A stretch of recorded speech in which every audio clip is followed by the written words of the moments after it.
Francesco, thank you very much for talking to Bloomberg Television. So you've been talking a lot, or you're going to be talking here a lot about the move towards renewables. I want to ask, how fixed are your capital expenditure plans on oil, on coal, on natural gas? Could you move away from those investments even faster than you'd previously expected? We actually have done that. We stopped investing in basic large installations. They're not necessarily only oil and coal. For example, we cut off also the very large hydropower plants that take years and years to complete. And that we've done starting 2014. So as we speak today, we have basically half roughly of our investment for growth, which is something in the range of 12 billion in 3 years, in grids, so the growth of transmission and distribution grids, and the other half in renewables. And in those legacy assets, if you like, coal, oil, natural gas, could you sell assets even quicker to move away from them? We have a process of sales that has started and is still underway. We are not particularly keen in selling just because they are out of fashion. I think there is a lot of value in these assets, provided they are managed well. What we are in the process of doing is phasing them out and substituting them with renewable energy sources. When you look at fossil fuels and the way they're valued by the markets, companies that operate fossil fuels, are they overvalued or undervalued by the markets at the moment? I think the market is always right. So you can't say that, I'm one of those that are completely agnostic about this value, undervalue, overvalue. The market is paying the right price. I think that these plants have a lot of hidden value, but they need to be managed in a portfolio. They cannot be managed individually.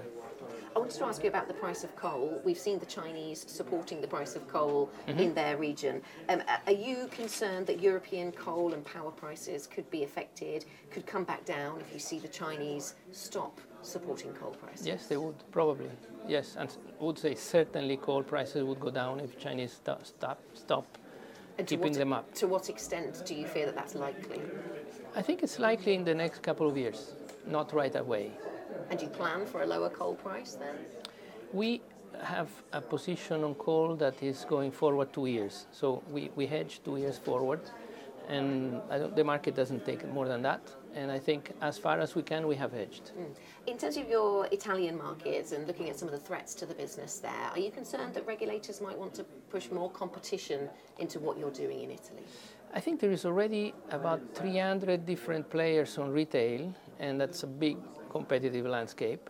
The regulator today is very busy in trying to do what? To remove the last regulated portion of the tariff of the system.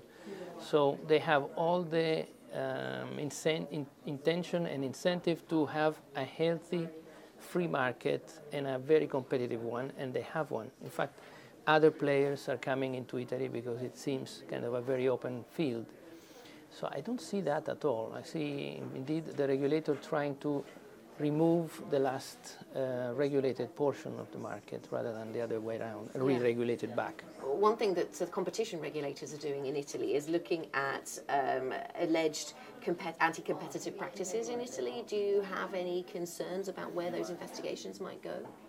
We don't have any of that in the moment. We have some regulators, in particular the antitrust regulator, looking into, rather than anti-competitive, let's say, practices that have to do with infringement of privacy. Right, around client data. Yeah, client data. I mean, that's much more important, and I would say much more difficult to handle and much more important for companies like us that have millions and millions of customers. So that's our main preoccupation.